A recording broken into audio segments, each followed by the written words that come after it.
Bonjour à tous. Petite vidéo pour aborder avec vous les principes qui permettent de débloquer les espaces du corps pour ouvrir les portes de la pratique ou reprendre sa pratique, voire la commencer. Que ce soit du yoga pour la souplesse, du renforcement musculaire, de la musculation, du kung-fu ou différents sports de combat, aikido, boxe, etc.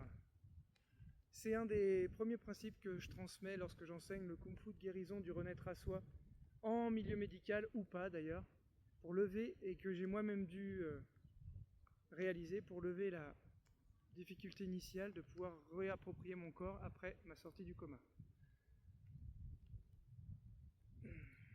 La première chose, c'est il va falloir cultiver sa validité dans un milieu où l'invalidité est difficile à appréhender. Donc la première chose, c'est d'inspirer, de prendre conscience qu'on inspire.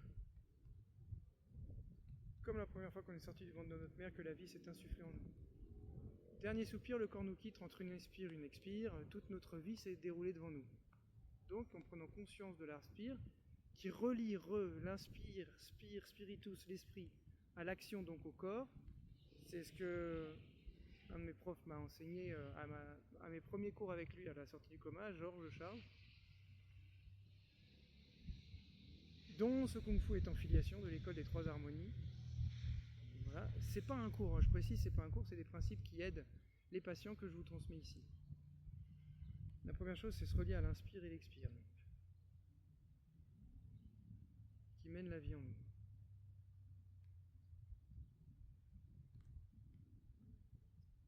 À partir de cet inspire et de cet expire, on va pouvoir commencer à travailler.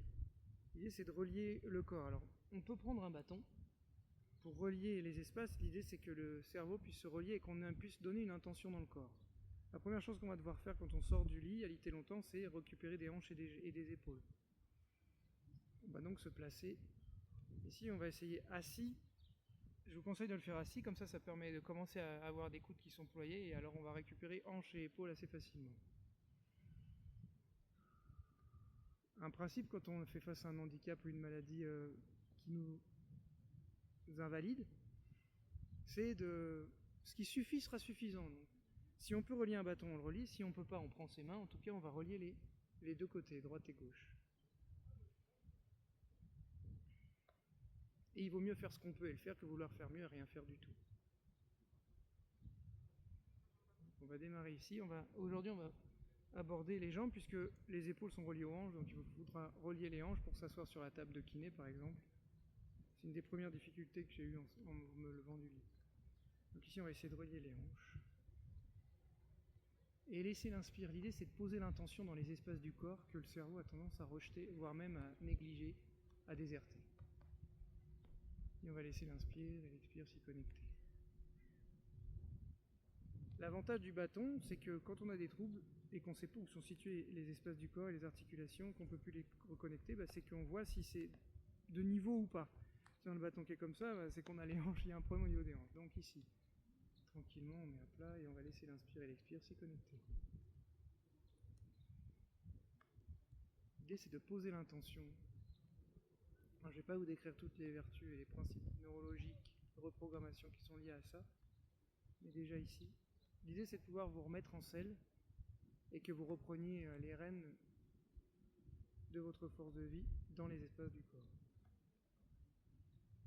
Quand le corps expire, on va essayer de suivre et commencer à danser sur ce mouvement.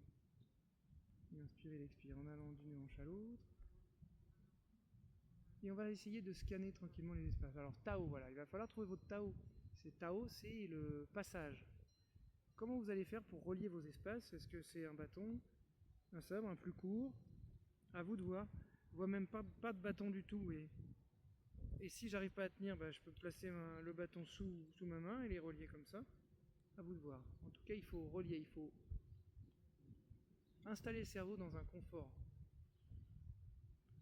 Alors, je sais que c'est difficile, et ça peut vous demander toutes les forces possibles pour le faire, mais il faut quand même essayer de le faire, parce qu'au fur et à mesure qu'on fait ça, le cerveau se reprogrammera. Et ce qui était impossible à tenir, même une seconde ou deux, voire trois, au départ, notez vos performances, et de 3 secondes, on peut passer à 3, 4, 5. Et c'est comme ça que j'ai appris qu'il vaut mieux des millimètres de gagnés que des centimètres oubliés, parce que millimètre après millimètre, quand ils sont acquis, ça devient des centimètres, puis des mètres, et etc. Et après on peut vraiment progresser et récupérer sa force de vie à l'intérieur des espaces du corps ici. Donc du centre vers une hanche, vers l'autre, parce que les deux d'un coup c'est dur. Hein. À vous de voir ce qui est possible. Hein. Donc les deux hanches, voilà. Le plus dur c'est ça, hein, c'est déjà débloquer les hanches pour arriver ensuite au genou. Alors ça met très longtemps, hein, parce qu'on peut avoir des réticences spastiques, mais l'idée c'est de ne pas lâcher les espaces, c'est à nous. Et si le cerveau peut nous faire croire que c'est pas le cas, alors à nous de lui prouver le contraire, en étant conscient de son inspire, de son expire. Que la vie circule en nous, et qu'on peut l'amener quelque part. Dans des genoux. Et si on a travaillé de debout, c'est balèze. Hein. Mais si on a travaillé ça assis, alors on va avoir ici la possibilité d'avoir, surtout si on est assis sur une chaise, c'est plus facile que comme ça, bien sûr. Je pouvais pas tenir sur mes genoux plus de 5 secondes, j'avais trop de douleur et ça peut être le cas de certains. Ici. Et là, on va avoir les genoux les coudes qui ont fléchi. Et alors, bon, ça va être plus facile de pouvoir venir là. Et d'aller vers une épaule, peut-être. Ah ouais, c'est oui. Après, c'est intime et c'est chacun sa voie. C'est un passage, c'est là-dessus qu'on va pouvoir être chacun différent. Il n'y a pas un arbre pareil dans la nature. L'idée, c'est de pouvoir cultiver sa quiétude, retrouver sa terre, son centre, se recentrer au sein des espaces du corps qui sont chez nous, avec inspire, expire. Il y a bien d'autres choses encore qu'on transmet dans le cours, mais c'est préférable de le faire de peau à peau. L'idée, c'est de pouvoir vous remettre vous en selle et vous reapproprier votre propre corps et les espaces. C'était juste pour montrer que quand on peut poser le bâton, par exemple, sur ses hanches, et ben, les coudes sont fléchis. Et c'est une chose qu'on peut oublier. L'idée, c'est ça, c'est que le cerveau oublie que c'est dur et que c'est difficile et que c'est pas à nous. Laissez poser l'expire, ça va inhiber la spasticité, l'espace aussi. On s'enfonce bien sous le nombril profondément. C'est pour ça que le carré hanche-épaule va nous permettre de récupérer ce centre.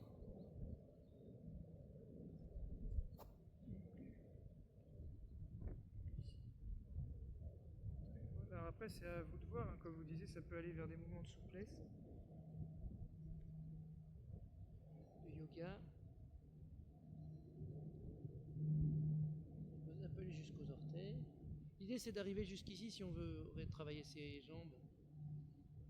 Moi, je sais que c'était impossible. À l'époque, je ne pouvais pas descendre plus que les genoux et même mon cerveau n'avait pas recréé ces espaces.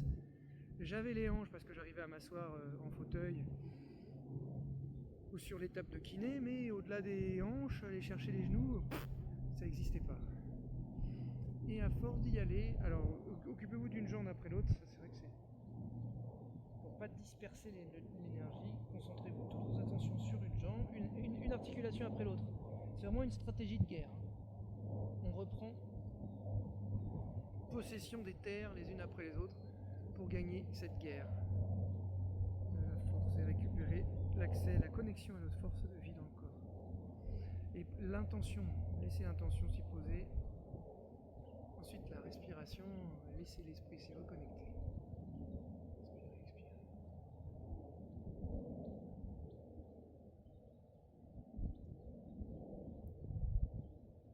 Et ensuite voyager, voilà, c'est un voyage intérieur qui commence une gymnastique. C'est un peu les principes que les initiés vont connaître. D'ailleurs, ceux qui pratiquent le Taoyin vont tout de suite voir comment on peut raccrocher des exercices, ceux qui pratiquent le Kung Fu aussi. Et puis vous avez vos thérapeutes pour pouvoir travailler. Par exemple en Kung Fu, une fois qu'on a fait ça, alors on va pouvoir trouver notre Pak Sao ici avec l'aide d'un bâton. Et quand on va l'enlever, alors il va falloir donner peut-être au début toutes ses forces pour pas que ça s'affaisse et que ça tombe. Puis j'inspire pour soutenir et ça tient. 1, 2, 3, 4. Et donc on est avec le bâton ici et là si on va avoir une poussée vers l'intérieur. Vers le bas, on peut refaire nos points des 5 éléments par exemple. Les points qu'on va retrouver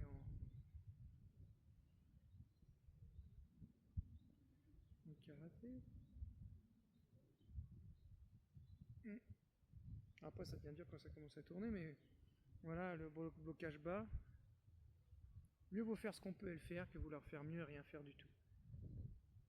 Voilà, l'idée c'est pas de vous donner un cours en ligne, c'est de voir comment, malgré des difficultés, un handicap ou des espaces qui peuvent être bloqués, ne pas lâcher la bataille de la force de vie dans l'espace du corps. Et avec cette pratique, j'ai pu faire fleurir le désert parce que tous les espaces de mon corps, les articulations étaient inaccessibles parce que les tendons étaient tous rétractés. Associé à la thérapeutique conventionnelle, c'est un outil et une synergie qui fonctionne très bien. Voilà, c'est tout pour aujourd'hui. Si ces principes vous aident ou vous pensez que ça peut aider quelqu'un, n'hésitez pas à commenter Renaissance, liker ou partager. Comme ça, cette voie de guérison pourra faire le bien que j'espère qu'elle fera ici ou ailleurs. Voilà, merci de votre attention. À bientôt.